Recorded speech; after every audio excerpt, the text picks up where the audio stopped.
Shemai, and welcome to Backyard Battlefields. In this episode, I visited Guernsey during the 80th anniversary of their liberation from Nazi Germany after 5 long years of occupation. There are many reminders from those dark days dotted around the island, and are a must-see for anyone interested in the occupation and an opportunity to experience extremely well-preserved structures of the Atlantic Wall. However, this trip was all about the islanders as they remembered this significant day in their history. Luckily, I had one of the best people on the island to take me through the history of that day and to discuss how the spirit of liberation lives on. Historian, author and podcaster, and most importantly great friend Nick le Huray, who was the perfect guide to walk me through both the wartime past and the spirit of modern day Guernsey. Well, Nick, it's 24 hours after Liberation Day celebrations. How did it go for you? It was great. I had a great day doing a bit of commentary and being involved in that, and then meeting up with people, looking at all the vehicles. I had a great spot for watching the cavalcade, and just great to chat to a load of people.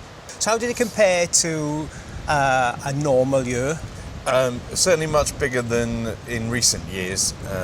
Post-COVID, things have been sort of more distributed around the island rather than focused on town. This time it was, predominantly focused on town, and out at Le Huray they had a big event out there as well. So obviously every sort of 5 years you get a big one. This is probably going to be one of the biggest, the last of the big ones where people who were involved in. How does remembrance go forward? Yeah, I mean, I'm sure that the remembrance will continue with things like the military parade in the morning and the inspection of various members of the armed forces and veterans from conflicts other than the Second World War. And I'm sure that there will still be celebrations in the afternoon to enjoy the day and remember about what happened and celebrate the freedom of the island. Is it taught in schools, about the occupation? Is that a part of the curriculum, or? It is taught a little bit. It depends which school, and the museum service here do a great job with education stuff for children as well. So you can go into museums and they'll have information there that for children of all ages. How does it compare to when you were a child? The 40th was quite a big one. I was 16 then. There was quite a lot went on then, and I think the 35th they had a Monty impersonator who drove around the island. We recently found some film recorded by one of my family, of myself and my brother, waving to Monty as he drove past in his staff car. Excellent. Rounding up, what was next year going to be like, and what's going to be the 85th going to be like? Well, what's next year going to be like? Well, I'm sure the organising team will be already thinking about that. They might have given themselves a day off. But they'll be on it already in terms of because you just have to be, because organising something of this size, there's an absolutely vast amount of people in town, vast amount of people taking part in the military parade, huge cavalcade. I mean, we had 174 military vehicles, 58 classic cars, pre-1946 classic cars. Obviously that presents a few problems with the odd breakdown, but they got around that, including a couple of cars being pushed by people around. They were so determined that they were going to take part in the cavalcade, and things like the fly past and things like that need to be organised so far in advance. So I'm sure it's a logistical nightmare from day one.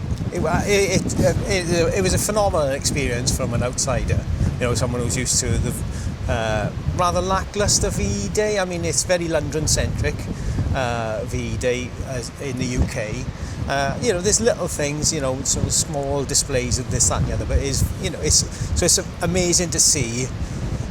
Obviously there's a colossal difference with the difference between occupation and whatnot. And of course, going forward now, not only are you losing the combatants, but you're losing the civilians who remembered it all. Yeah, so absolutely. I mean yourself, your book that's going to be coming out soon, that's going to help put their stories into there. And there's so much around the island which is dedicated to the occupation, and not only that, the people who were involved in it. Yeah, I mean, there's a liberation trail in St Peter Port, which has been set up by museums and Visit Guernsey. They've got signboards up all over the place where key areas around St Peter Port and around the island as well. Actually, in fact, there's one just the other side of this bunker that we're standing in front of. But they've got some special displays. So at the Island Archives, they've got a recreation of an office at the Guernsey Press, as well as lots of things about identity. So about identity cards and the restrictions and things like that. That's part of the trail. They've got a great timeline of the occupation in the George Crossan Gallery. There's things up at Candy Museum. And up at the Brio Library as well, and in the Royal Court building. So there's a whole host of stuff. You can just follow the trail around, and a lot of that is open for the next few months as well. So any tourists will be able to come and enjoy that over their summer holidays. Well, this is my second visit, and having the best guide on the island, I've still yet scratched the surface. And of course, you've got the constant reminders of bunkers like this, And, there's about 1,000. We think there's about 1,000 concrete structures in 25 square miles. So you can't go very far without bumping into a bunker or some other German fortification of some kind. I mean, this one's an anti-tank position down at Landcrest and Pembroke Beach. Yeah. So, do come. It's amazing.